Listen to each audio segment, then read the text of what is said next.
Obahi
Ubejina and Campo Sisa Nanumani.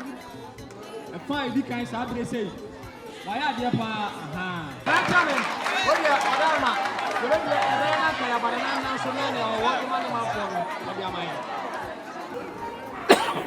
Actually, for penny for. Actually, for yeah, more Rashadia school. Yeah. ETM penny for. SMC penny for. Yeah. Nananum. Yeah. Awofo ena adisuafo the ubofo assemblyman youth leader ya wo yentem ha the edika no me de asida kese be ma onyankopon se enedai wa manaye eda soronko ede amaye ehihye no ewo hodadaada se na pese okọ school so ewo ha ni nyina mu na enwuma no na ya na doso enu nti me manana mu hunu se enda no a yedidi asem ewo ho no ye bepemu be miensa anase nan na ye dia akọ school so ewo kuro mu ha ni nyina na ye ni awofo akodi nkuta ho yani akyerɛkyerɛfo adi nkuta ho yani school mofra enzuzo adi nkuta ho sɛre ɛbɛya yɛbɛtoto niema de ekɔ de ekɔyie ɛne de ehia ka ho no yɛte ahemfie nko a yɛnyɛdɛn yɛnhunu agye sɛ edi kuro no mu na de enwoma ba PTA fo no ma ba na school ho yɛyɛ ade we yɛhia we yebeka nanso wa so bana ade wani behunu bia ekina wo mo ba ebeka wa dwene a na ade mirika na so utu hu anamon enne botaye a esimani so a mede ba ha no eye botaye mienu se de medical aka no botaye etosu mienu no ene se encheri bia ena enwoma suya so eye education directorate ho yewo asutifi ha maami e oda no etu adwumayefo ho nyina ase ediba nananum ahemfie omo bae wo mansem omo de ba tie ne se obebu enkonta ewo nwoma suya ho edi akyerɛ efa asutifi enkankana ye Ntotroso ye zone ha kosi ya usu krom ene amomaso ene de tawie krom ne de keka ho nyina enkonta no a omubu ye no ekoduru baabi na mebusa wo musa na adenti na ekoba ne saa ma amene kirem ese enfumso ni bi firi akyerɛkyerɛfo ono ana akyerɛkyerɛfo enfumso no kase efiri PTA fo ɛyɛ awofo no awofo ɛna afi enfumso nso bi firi sa school mofra no ɛhɔ school mofra no ɛde ne sɛ wo sori a obi wo ho osori a school mu an wonye den wo ma wate se ye ekoyi yamo abo ye kotwi pragia ye kotwi aboboya enu ntino ene bene ya ye ni abre a wo mu ye ni abre padi suya no ewa ha suya de no na wo mu soso ete pragia mu a wo mu de twen enkofo edwafo a yaba na ebinom edisa aboboya na omu de nam enkofo mfuom na omu twe enua ede ba ekrom ma sheda eyi nipa me abusebusa bebre ubusa no a onya asem papa bia anyeden enka enu nti yayi committee bi wo ho no mu a efiri sabre ekobia no saa enkura akro no a wonu mu de aboboya ene pragia ene chamfa mu no mo se yebekwa akotena na omumma womani emre ewo adesua ho no aba na ye hihye se school ni bia na sade se oye den okọ school okọ sua nwoma ena awufo bia so eye ya sade se wo de akora nya ba wi ase dia se o so utimi ye den wo hwe akora no ubusa enkora ni bia onu mo se mempo na ya me kotwi pragea no na me ba me de abebo akohoma me de bia bre me maame no wo de aye ato enama miare wo fufuo aye den adi wo na o ba akohoma wo fie ama maame enu nti no wan ko school wo wan ko school maame nim otimika san wonim eye ade a yensoso so ewo ha ebio efiri se eka asem a maame no efiri enwomasua so ye obaaye no de ode baaye no na eka ho dendenden enkura susu bi wo no mo a de omu kan se wo no mo eko school a sika wo mu de beto aduane adi ekura no eho asem na eden ede ma wo no obi wo ho a eno anzo wasore no wadware no watie sikwa so no waba school ndi oba ehwa eno ye den obi ato na bia no mam kakra anya den omam kakra ni no wade na akoso ha kakra onu kura wa nipa kura na mia na ma wo beba fie na nsa kura ye den eye ne ya awofo ade na se ye nkura no esa se wa wo ba na ase ko school mu wo de na kwhye maame head mistress obegina ha na afi wo de na kwhye ne nsa wo de ne kwhye ne nsa no wo so mesua de enwomasua ya de komsua nwoma ma ne yeye enye yiye yemfa ekom emfa nsua nwoma wo yesa nwoma bia ye bekire bia de bia bekire bia enkwa akora no ne tirim efisi wote wono mo a ekom de no opekwan a obedwane ayeden akwakope bibia ayeden adi enu nti saa kware ne faso a enkura ne bebre ho a no mo aboko ewo school obi wo ho a ne school atade a wode ba school no apapai atitekura ye fra enkura ne bi wa ahemfie ebre bi oba na atade nche mu ha nyina obao ensoso na ne to eho ade no ate ate enso na wadi wo school enye ubusa na awofo no ka se wo pebi ama no onyam pebi nyeden emfa ma no ye frɛ awofo no ma ne ba ye busa no ho asɛm no ya wo mpe school ni konti na me so mayi mani ene kwan be na ade sa akura na yeden afa so onso wo bo wo charge ena wo so wo bo no charge kwa de ne yenye den yemfa afutuo ne de ma wo no mo efiri sa break no sa de ne bi nyeden ensibio maame no ma yehunu se akyerɛkyerɛfo no obi wo ho no mo a ne nwuma a woyeye ba miensa ne nan wode no aba aha wo ba ye no asoye no de no ba ha se ba kyerɛ nkura de wo tone wa de a enye obi asɛm a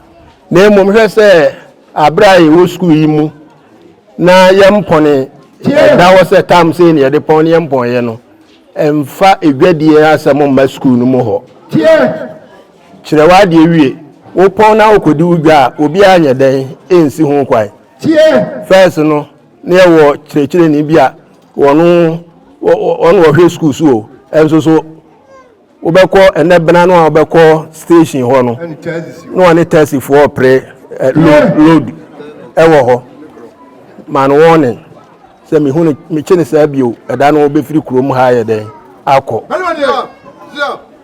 enu nti akyerɛkyerɛfo no amoso maba no me ba ye no maame awo kan ye no wo se mo bom ho modene a mate na emo me de mani so be den ebehwe efiri se abra ye nyina bom abase awie no enye se ye nyina na bebase bio ewo wa bom se ekwa no mo ye a ebetom ye be ya mena tom ye mani tom wi a wo de wo ha na behu wo be huna na ka si akira na won fra ntoma na so atare jare bi ya na yeso ya hye bi na ya de cheni bi ahye na be huna na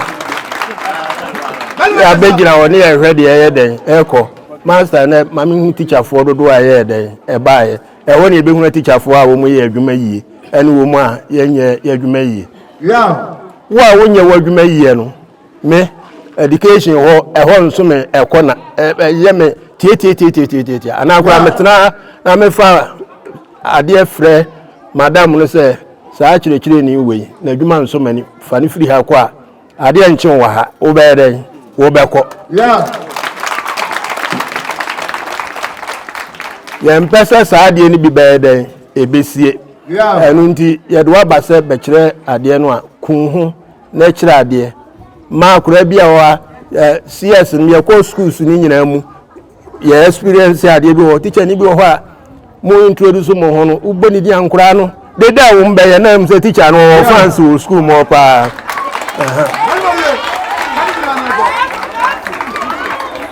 na mom obi so ho a na ono so na ni edene e pese school mra no eye den eye adwuma enu nti wa ye yi na kodo ha no mo a na wo ye ho se de wo nkodo no a teacher kora so pe punishment bebre na nso so no wa masa ade no aye den aba ti ye boni di wo ha no mo a wo be ka wano atum se de be yara na mbe hunu zo onye na adwuma yi na nso bi ado no de ma wo nti na wo ye den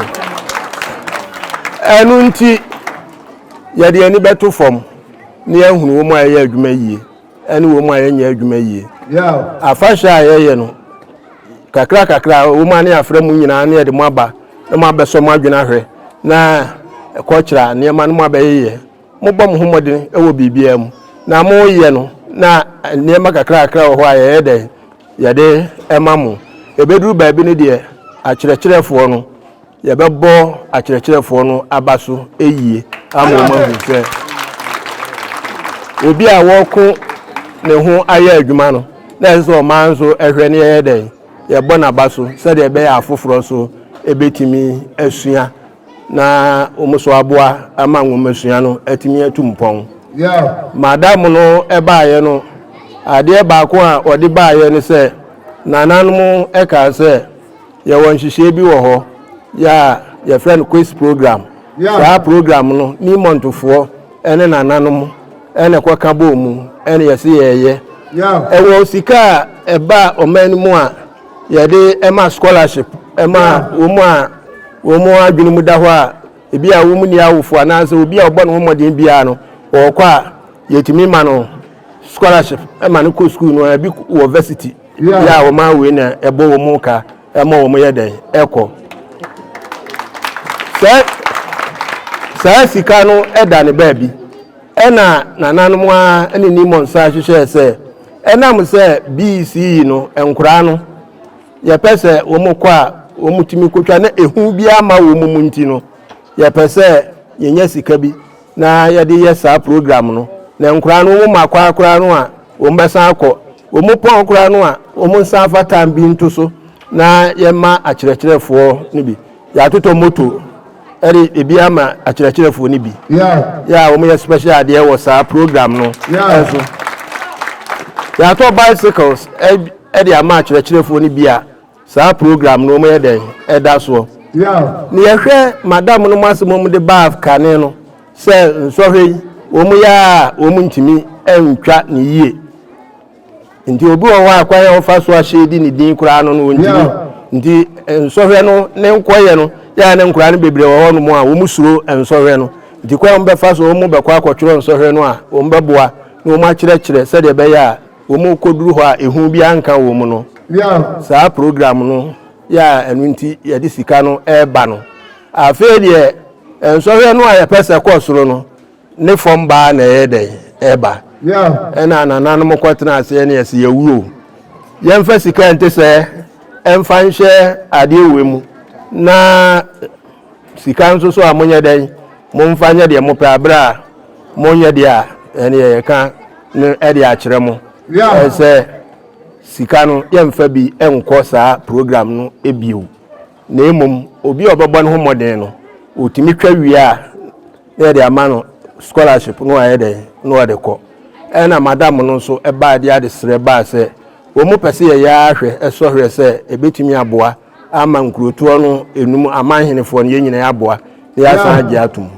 eno na me se be ba so de a me be school su ni nyina mu from 3-4 no ya mo kotworo ya nti ye sika si ho se nkofo nsan ma kirekire wo mu na nso so wo mu pese saa de ne betumi akoso no wo mu atu ye num tuo ama na ate se efiri saa bre ekode sika no se mo san de bi ba ne de ye adwuma no a ye beku ye ho ye so na PTA fo nso am ye hunu se ampa ye nso so ye behwe se ye ma no de hia se so mo ye bia no ye behwe se o mo beye e betwa to no enchere ena enkra ba ahimfie ho enkra ne ba ya efiri asoye ho no a ne ba ye se enkra ne bi ho a wo mo kwotworo ensohwe no edu se akyerɛkyerɛfo no aye registration na wie no BC no form 3-4 no wo mo a register wo mo wie no akora ba ko ka kyerɛ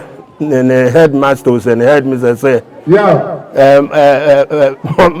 my register wie ndi school no de wo ho ndi wo beza hu me bi wo a na gi se ba bi e kwotworo ensore da e betworo ensore no akora timi ka saa asem we kyerɛ ne teacher man yeye enso no ayede no akane esa ya fra nkura ne bi ba ahimfie rashadi a hasana nipa ba ku bi ka ho mienu me madam de wo mu ba ahimfie ho en yebusa wo mu se de me kan wa na me sika na hwa na yese hwe ene na bosome miensa no aka no na wo watena fie na wo kwa akogu enu ase ni asase sika wo ho ni ayi dia ene nsohwe we no a wo de asi obo no unkotworo bi esa afibio ti wo betena wanam na afibio no aye den wa akotworo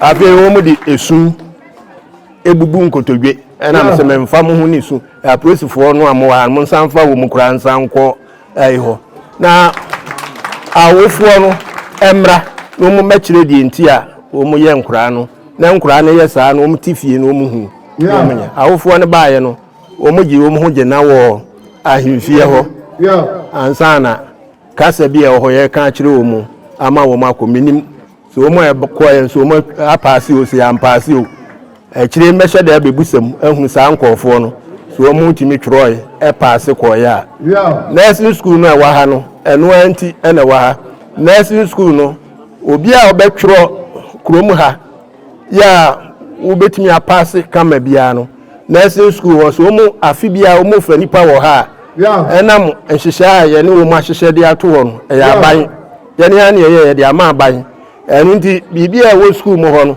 wo qualified ya wo kɔ ho no mu anya dan enye yie na mu free mpotam ha ye kuro mu ha e dia na so qualify nko ade a afi so na so mu fa nipa ahanu a Ntotroso kuro we nko awo mu aduanan yes say de ma oko enu nti ye ne saa nso so mo hunu se ene kuro mu hafo emrantie no ne maba no principal no mo kan na chese o mu twom be ahanu ni akire a sabre o mo wi a o mo hospitals mu eye o mo adwuma o mo aye wo so da so ye den e wo ho a o mo so je entete afi o mo be fa yenim se saa ne bi ko amodi mo se ne ye hwehwe no okuro mu ha nti obi a wo ben wadwene se education de odi bedi agro wa ha no na nan so ma akwan na de education no e de edi agro se asa ko fa secondary school enso so asan ye den e de aba afi wo yi ya ye bewura mu a ye de teacher for ne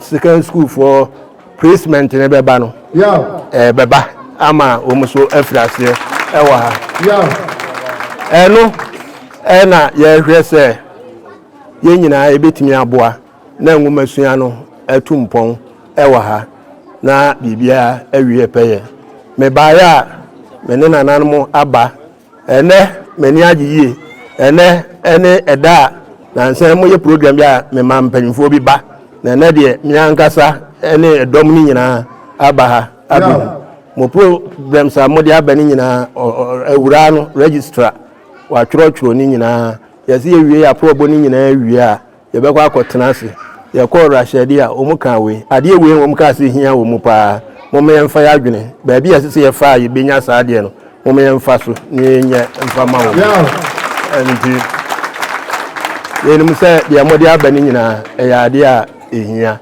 ɛno nti yɛbɛhwɛ akwaraa no ɔsɛ ɔpɛ fan no wote mu no osua deɛ wanhwɛ a ɔbɛda nti yɛmfa fan ma na deɛ aka no a woka yɛ ne nyinaa deɛ ɛwɔ yɛ adwene mu a ɛnso yɛde bɛkɔ na yɛahwɛ sɛ biribiara bɛba wano bɛda mu nyinaa si bebe afei yɛbaeɛ a ɛnɛ nkoraa no ɛnɛ ne de di ka a mene wɔ mu nyinaa bɛhyia sei yɛbɛhyia saa yɛ a na yɛ paake so ɛne yɛ nyina kɔhyia ɛnɛ deɛ maba wo ma naa so ɔmu fie adeɛ a nti mede ɛnsa yɛ wɔ ha nyinaa ɛna biscuit yɛ wɔ ha nyinaa ɛde ma school mmɔfra no nyinaa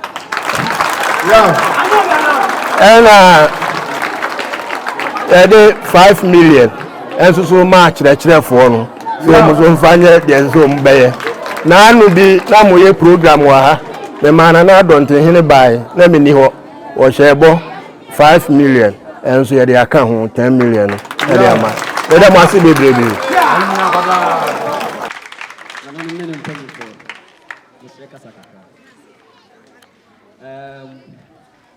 and that day that you need to be said the PTA chairman a kind.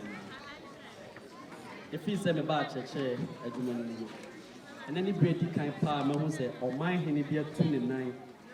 SC is Sukua, a one important woman, say, or Poshe and Mofano and Modemo. We each say, Nana, the Nananum, the Manum, or Montetie, and then I come as we pa. Now, at this idea. Na edana kuma so ensa mo kan na ma ye hu se wa ye sisi bibiri e dia ma enano no ne nada ache edana nase se yenya sa ho epanyi aside edi kan titu no so enkoma twedi amponyankopon se ode nna eye enede ache se ye nyina ntumi enhia mu ye toso mienu ensa nkoma nana e wo ne bre na daage a o se ni nyina ede eba rashidi school mu ha ebetie ye hawo ene ne ebeboa ma adesua atumpon ye di ho so ekoma PTA empanyifo ene SMC empanyifo enim samo sai bibiri ade achi ade esa headmistress ni teachers ni edan mo nyina mo muti mututumu nan eba ebe yensisi ebeboa ma school so atumpon awofo enso yedamase mo bre madaje se mo mama nka yensi ni ha Ujare mo frano sisi on kama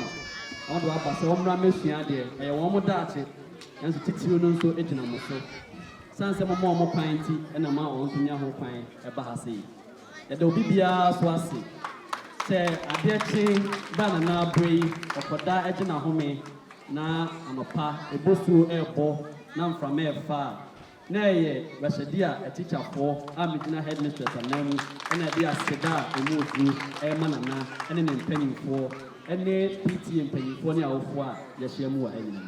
Yo, Madam Beef, Bible Tiawa, Nampa, and then Yakopoasi, Nampa Korea.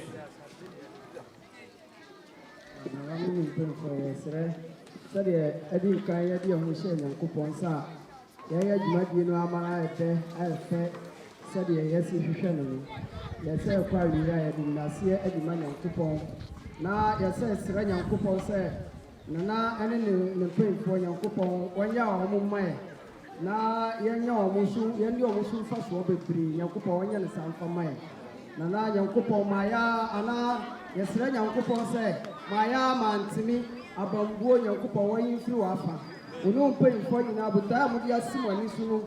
Yankupo Mamu or Mamu Yokodro. Yankupo Ma, 1 ton super and do Mahim Fienisu. Yankupo Ma, Koyano, a Sukrana, Missa for the Ekaho. 1 year says Solomon, I am getting the Yankupo, 1 year is Ampem. Allahumma iyyaka na'budu laka nusalli wa nasjudu wa ilayka nas'a wa nahfidu narju rahmatik wa nakhsha 'adhabak inna 'adhabaka jidda al-kuffar muhliqa rabbana atina fid dunya hasana wa fil akhirati hasana wa qina 'adhaban nar اللهم علمنا ما ينفعنا وانفعنا بما علمتنا وصلى الله على نبينا محمد وعلى آله وصحبه وسلم تسليما كثيرا سبحان ربك رب العزة عما يصفون والصلاة والسلام على المرسلين والحمد لله رب العالمين.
Wajana no. Obia.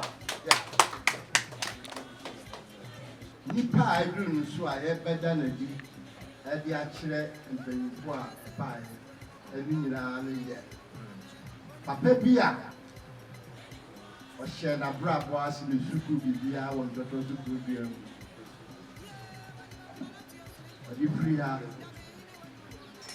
Oko commercial school. And what you know, obey a bank for Germany. Only Nico Dica, Pablo, Papuchi. Labrigi, then your commons. And so, a boy and a breakthrough said, you see, I could not talk. You're probably dino.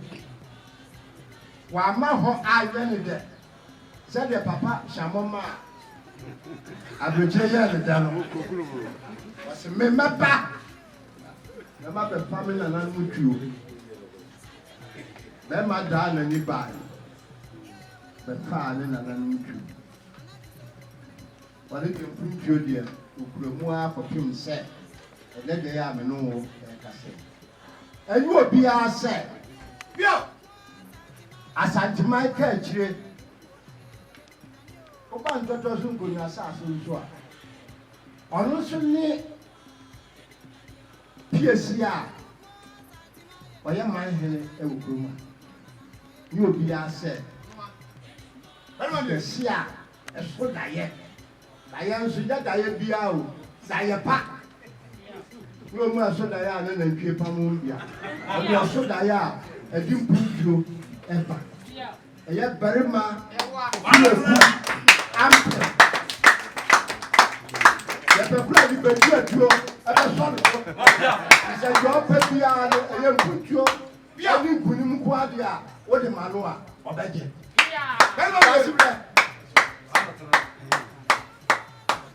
Anna or Chijo. That's your move.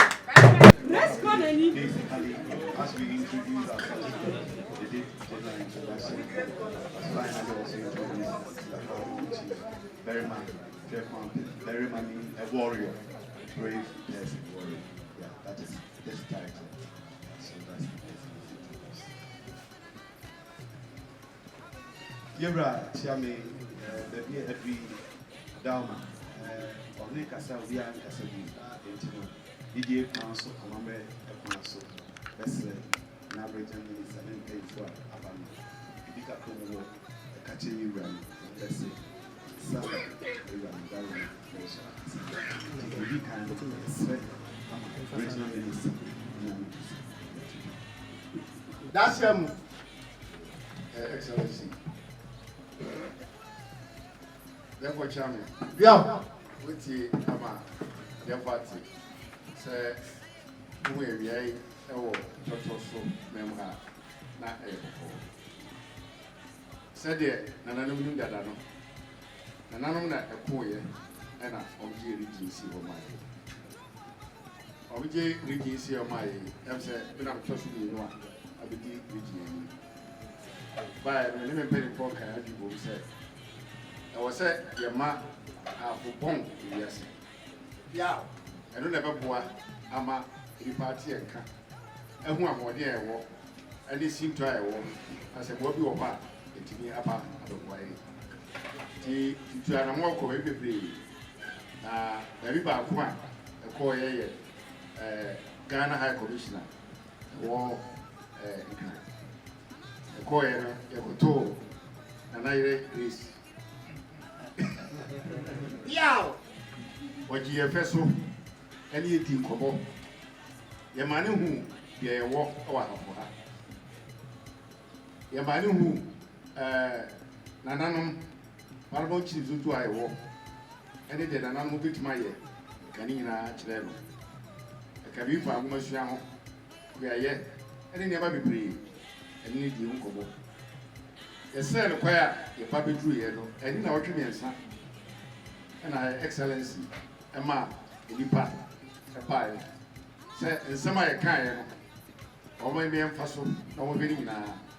I'm saying, Yabaha, and I know officiality will be a with your baby. The only report, a command, Yamami. The second report, no, I say, or so back. Now, Papa Peshe. Said the Bayer, or so say investors do South Africa. Non percent of Lobsika, a Bayer Juma, but my recommend they have. If you say, as an investor, the other battle, or had him a be and none with the animal, say no more. As I say, home, man's home, one now, and it never be breed. The car country, say, I had here. As I saw man's home here, in the crowd. And then also a job. I mean, he said, oh, my investor, the Abaha, he said, a Babua. And also, the Babua, I am not telling him about their battle. And yet, Juma, aye. And he, or yes, or Baba, he had right, and not to do. Answer our battle, a program the command. Mingini said, if it's my mouth walk, a CC, Abaha, na, or therefore, you come. I him fi ha, e baka say yema. Minim dia o ha, tina me ka sa. Ba ha bia ya. E de her excellency, e ba ba chia na na ne panifo. Na oboso aboa ama ayokufa kese a e beda ahafo ene South Africa. E da ya e da. Obia. Ko bia bia ba. Regina, ultim fancy, no Cassasia, the castle no Cassasia, none and that, Lina, you do more than see. It will go back penny upper. Comobia wouldn't want to be a lady in the chila summer. Limum says, I dear, would know back. I've often sent Punku somewhere. I walk out, there be a fortune, said a bear. Ubin super so as ama sample to at me a last year, The interactions you had, why we visited, and then your team back here, and then your final follow-up to visit. That's basically what we reiterated to the Omahene. Now is the opportunity. I'm asking for clearance, so to speak, for you to speak to me. So that's basically. Iratiame, Wadauma, talk a catcher in the course of the year, and Afi, Osre, Emani Grace, them I Osre, Na, what we said, actually, Yuga, the kind of her. I said, Madame, said, yeah, So, Your Excellency, the floor is yours to speak to your husband.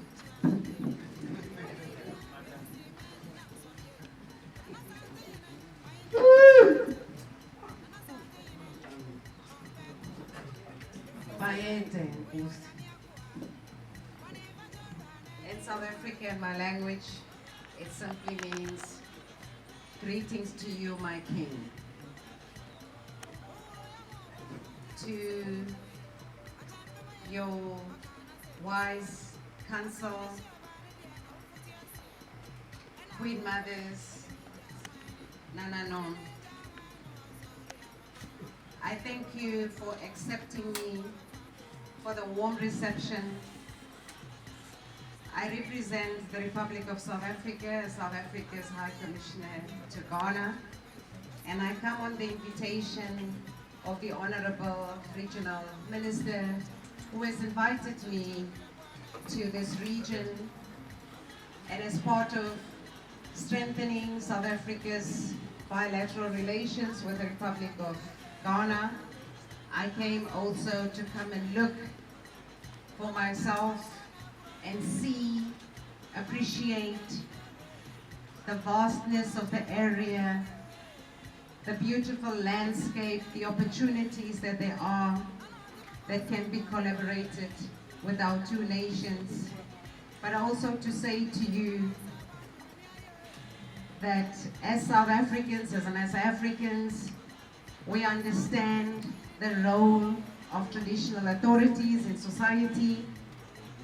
We understand the roles of cooperative governance between government, between traditional authorities and between municipalities, that the roles of traditional leaderships, paramount chiefs in our institutions and in our societies are the consolidation of peace in our societies and prosperity.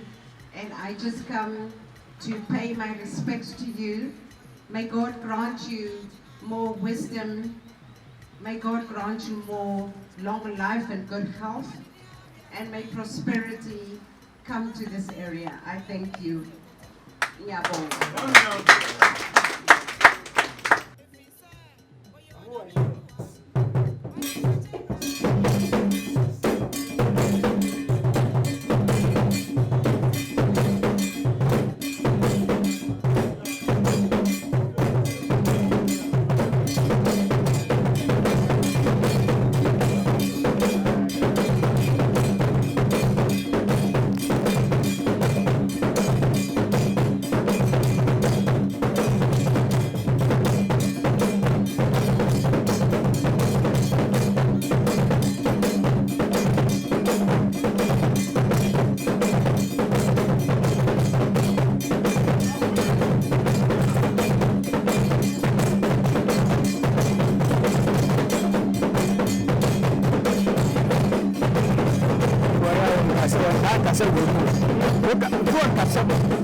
Kasa. Achamo. Yeah. Mobeti ama Mobeti ama regional minister ene na pamfo eba nyina akwaba. Yeah. Yo said you is ni otoma regional minister ono mpanyin ko eba ene ne yira akwaba. Ene da sonko ede ma ahafoma ni nyina. Osi ne ye ni aje na ye da sonko ama Ntotrosomanhene ahafoma. We kire se ye mantam so afo adwuma no obeye pa. We kire se said your car said bakwidi patano a enye sadwase ne ya akono no afumantam no adwuma no obeye pa. Nanu ye ena aban na nanu madaruma ye ko sinani mu a munyina mota akire ema region no ye nsaka ye na nsoso mfiti ase watutu ya na mombe ye mpo ene ihunu meyere Grace ewo mentem ha no mu a aye de di kan a oye abemu nsianamufo yewo akuro fufuro so a wadi kayaba so oba no abehwe no abe partner ewa ahafo region ha ne buntuo atimi akoso eno nkwa ya de kese edema region yeah that you are seeing osemu amode boae ni nananu so anamuntu ayetu di tamochire ma apomano ebede ye ho be ya apomantam we ni muwa edikan a eba ono sunu mpesu aso a wo hu nsadamo a mutu ye no anyekwa na ma ya de obo wabaso yedim se ahafo se de yesi etie ekwan ya yefa so eje ahoho ena enema kesi akesi a efiri ahafoma mu eheko ye nsoso eduru ba bia na yaka akire ewo mpuntuo mu ɔsi wa wuni aboa nyɛma a efiri ha ɛkɔ nnua okuo ɔdeɛ ne deɛ keka ho nanso ɛba mpuntuo pa a yaka akyire mu wuni.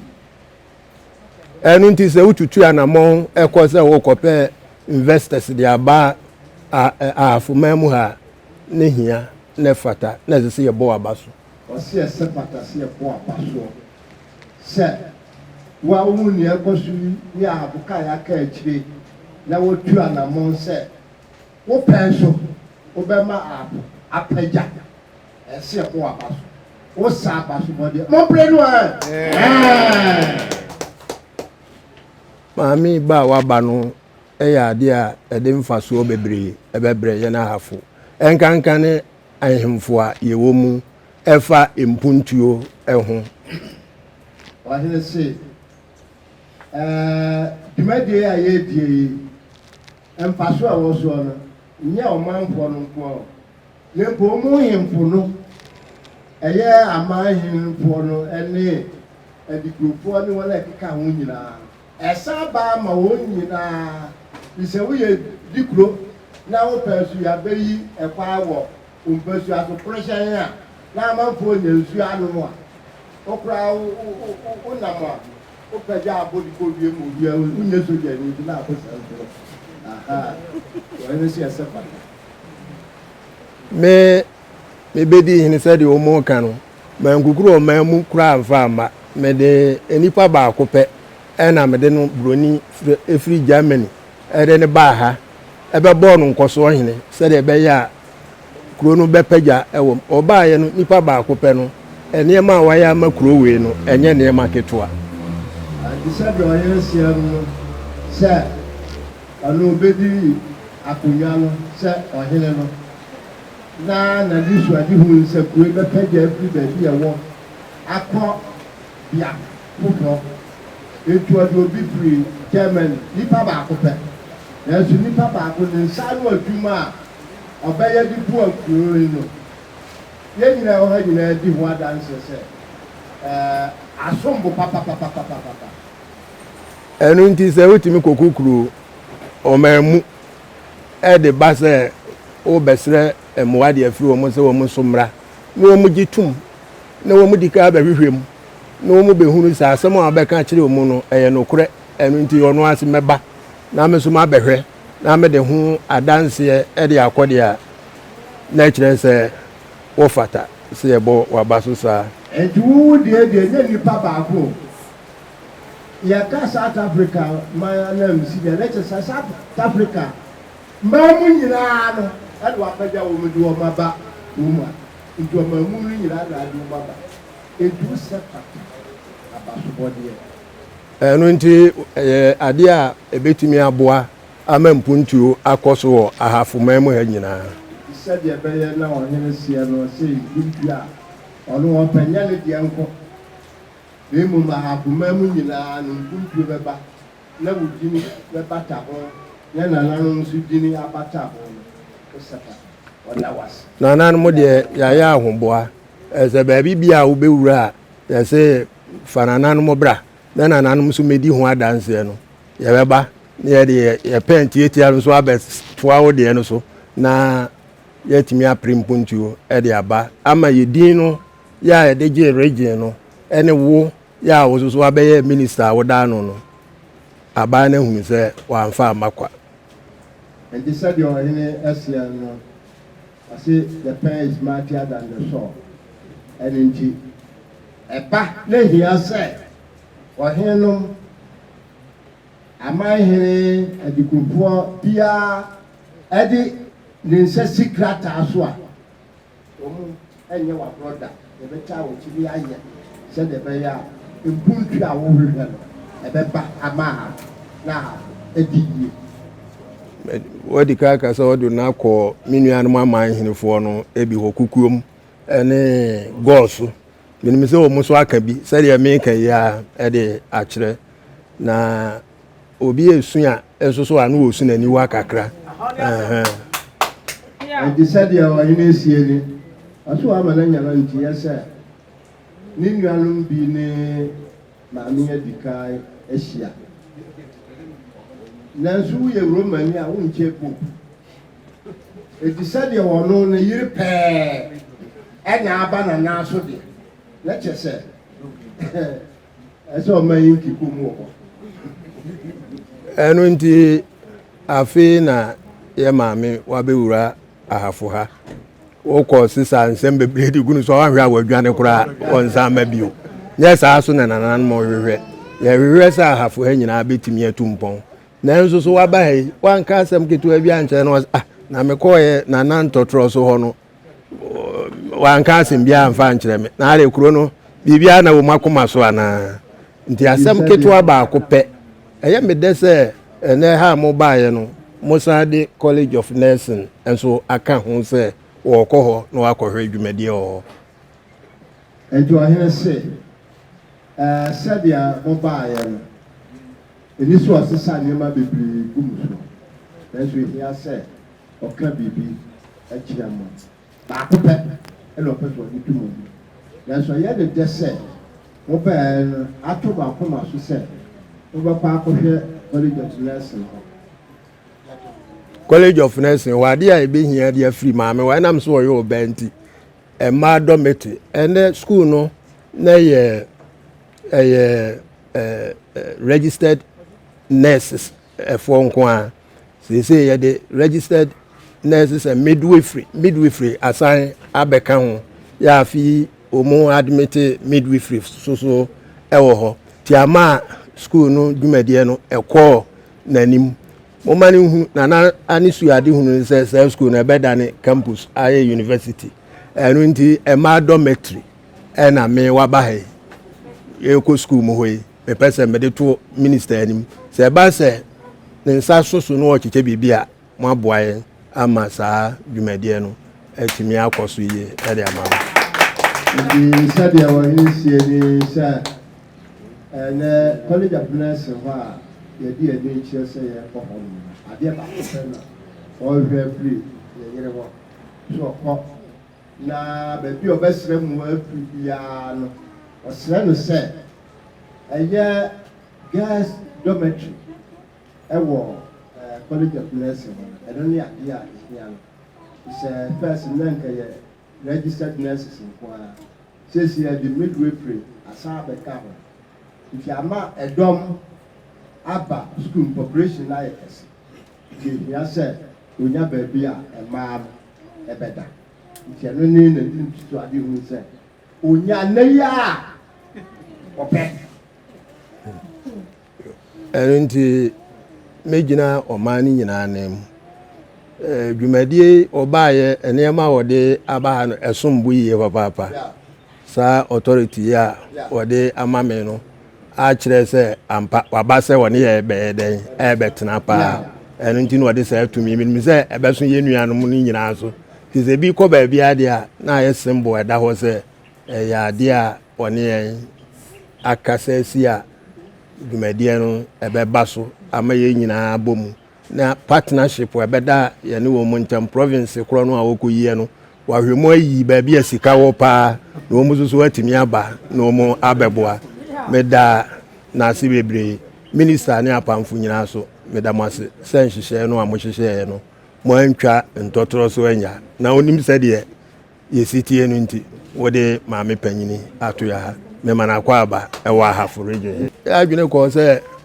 nipa no ɔba no ɔbɛma ɛna ɛbɛyɛ anansoɔ afei deɛ ɛkɔ wie no akɔyɛ ɔbaa ɛno nti na nka makoma so adeɛ mepɛ sɛ na mede ma no no nti mede ma no sɛ ne wɔkɔ na wɔde kɔma ne kunu sɛ nso wɔkɔ twam ne wɔde apam kaba ne deɛ ɛka ɛneɛ ɛwɔ no hɔ nti wɔbaeɛ a megyina nananom nyinaa nan mu ɛkura yɛne yɛ asante kentei ɛne mpaboa yi sɛdeɛ ɛde ma no ɛti sɛdeɛ ɔyere sie ni ase okura ne nsa bɔ nwere kente ɛne mpaboa na wura anye nyamonga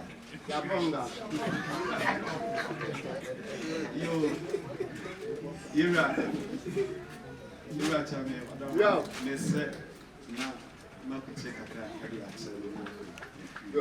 So your excellency is full of appreciation from the king to you.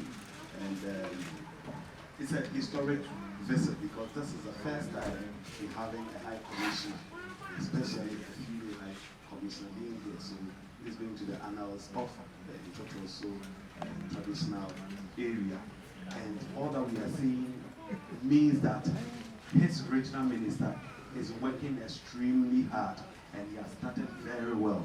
It means he will accomplish whatever task the president has given to him over this place.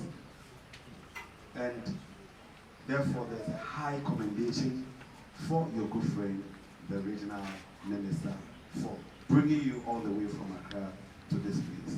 And believe that your visit will bring a lot of blessing to this community, and the relationship will also be strengthened. According to the king, when he was coming down to be installed, he came with just one person from Germany. And that single person that he also installed as one of his sub-chiefs has done a lot of developmental work within the traditional area. Just one person. So he's just relating, if one person has been able to do this, that a whole country, South Africa, coming in here, there's a lot more that you can do to make a lot of difference in this community.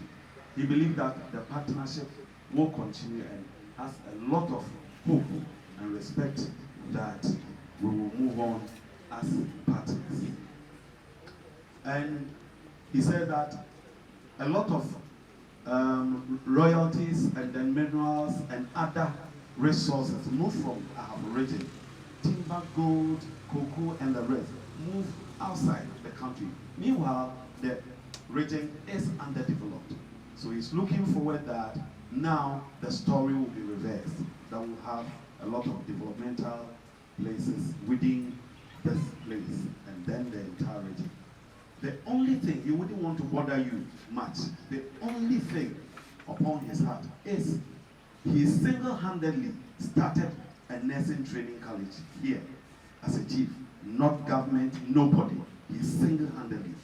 And brought the school up to this age until the government came in to give the necessary accreditation for it to be absorbed into the government and educational sector. It started as a nursing training. By the grace of God, now they have registered midwifery. So it's both nurses and midwifery. And he believes that you're coming here in the relationship, communication will continue so that you will support for the institution to be raised up to a tertiary level. More importantly is that we are admitting more of the girls. Therefore, where they sleep, their dormitory, we don't have enough space for them. Every year, more people are coming. So one thing that is lacking at the midwifery and the nursing training is accommodation for the nursing and midwifery students. That's the only thing he would want to put across. And behind the scenes, you continue to communicate. And we want to bless you with the blessings of the Lord and for coming. Thank you.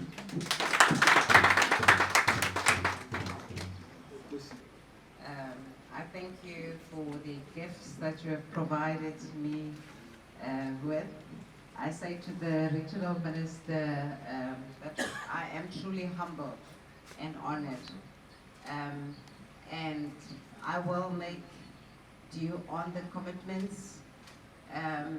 After the visit here, we are scheduled to go to the nursing training college so that I am also able to see for myself, so that when I also begin to have conversations with development partners and investors, and when we have conversation about it, it would resonate in my heart, because they say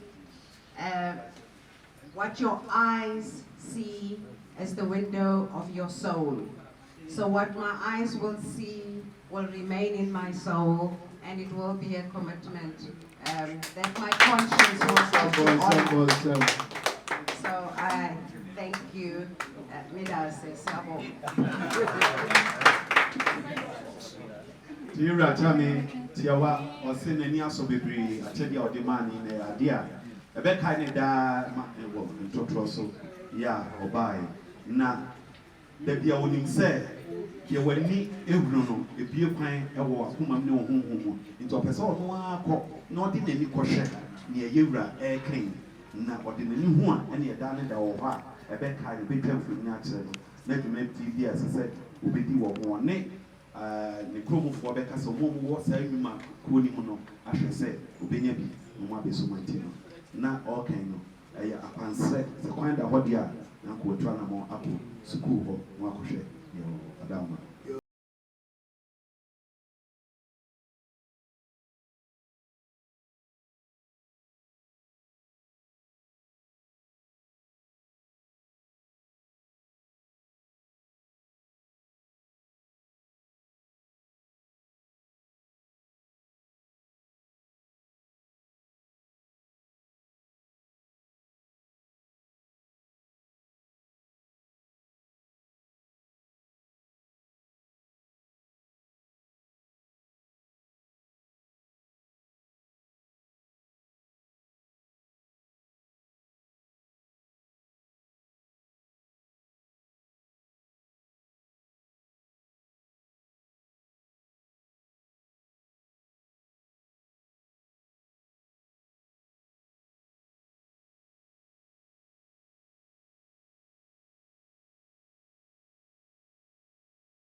for this. College of Nursing, as you see today, is the brainchild of our father, Kyireku Ampem III. He harnessed the idea, got financed by NADEF, and this college came to be and was handed over to the government in 2014. The college is affiliated to Kyireku, and we currently run 2 programs. We are working hard to have it turned into a full-fledged university. The Assembly has been very supportive in this pursuit, as well as the Traditional Council. And as it stands now, the Assembly is constructing a 6-unit lecture hall story for us.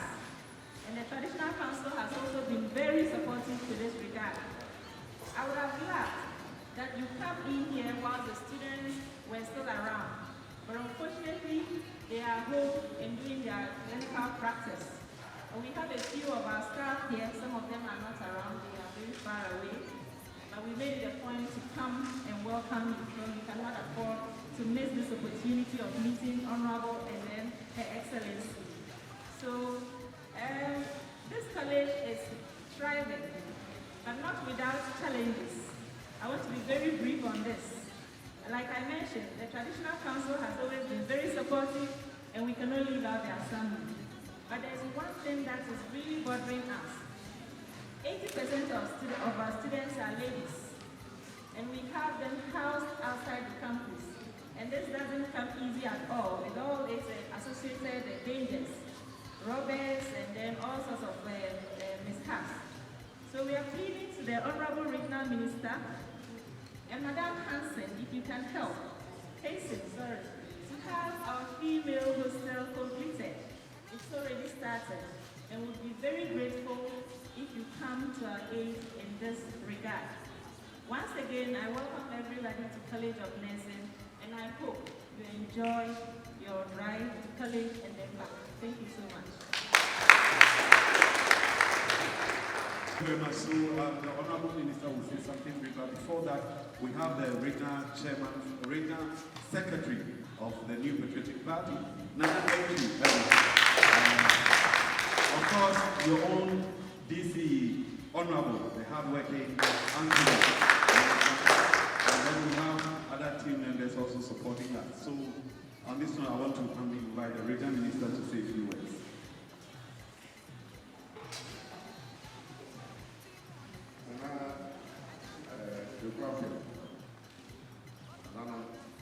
Excellency, I just want to add something to the request made by the principal of this noble body.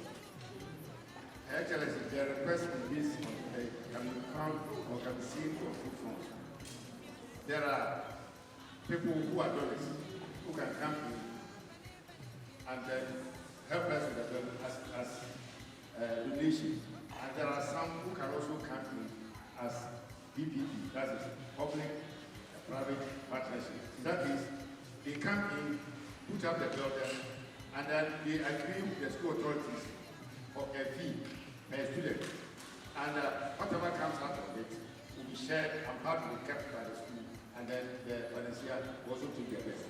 So when you are looking at this, look at it from these two fronts.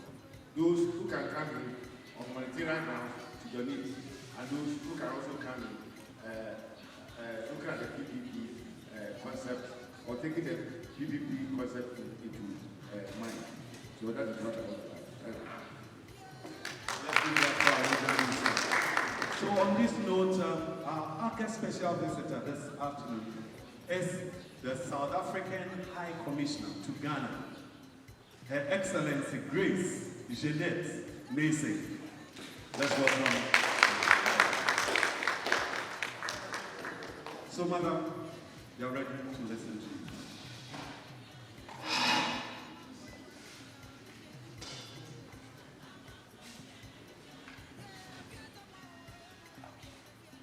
Good afternoon. I will start respectfully on the protocols that have already been established, but to you, Your Majesty, your wise counsel,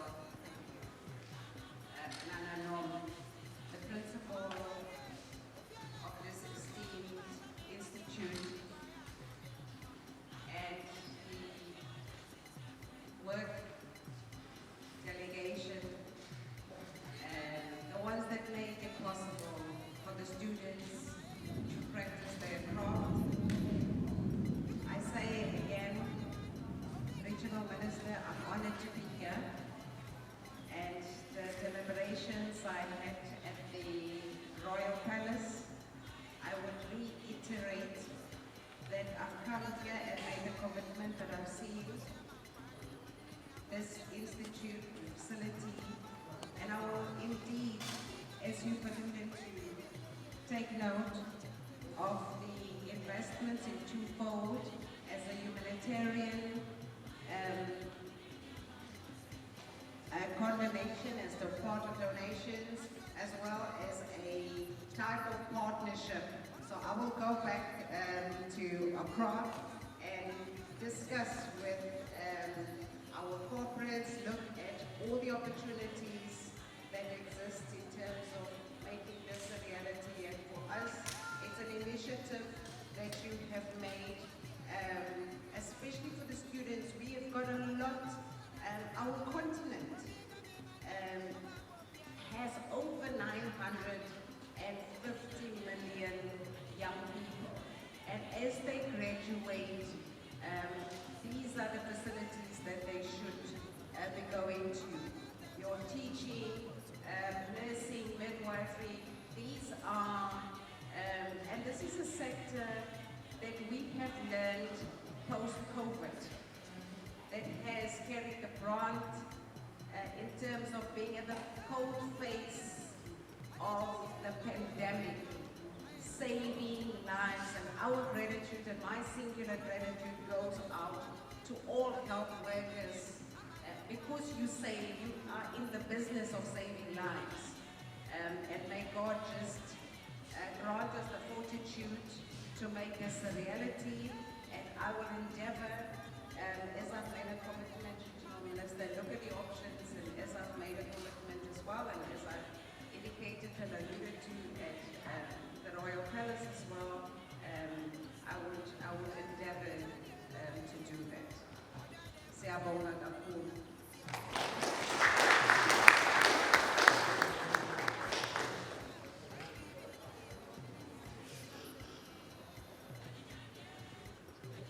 Okay, so I believe that we heard it loud and clear.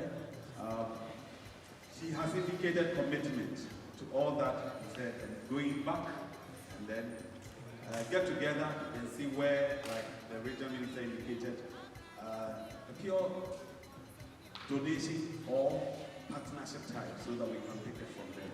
So, Madam Principal, pray for the regional minister so that we will see the reality happening. So, on this note, I want to appreciate your time, everybody, for waiting all this while for us on behalf of the regional minister. And we also honored. In fact, we've gone to places, but it is at Ntotrosomanhene that the Almighty indicated that he wants to be with us and came with us. So looking at the background, how this whole school even started, you wouldn't have it anywhere. And that is a chief, a king who brings development to his people and will own it at the end of the day. That is what we're looking for. So another round of applause for our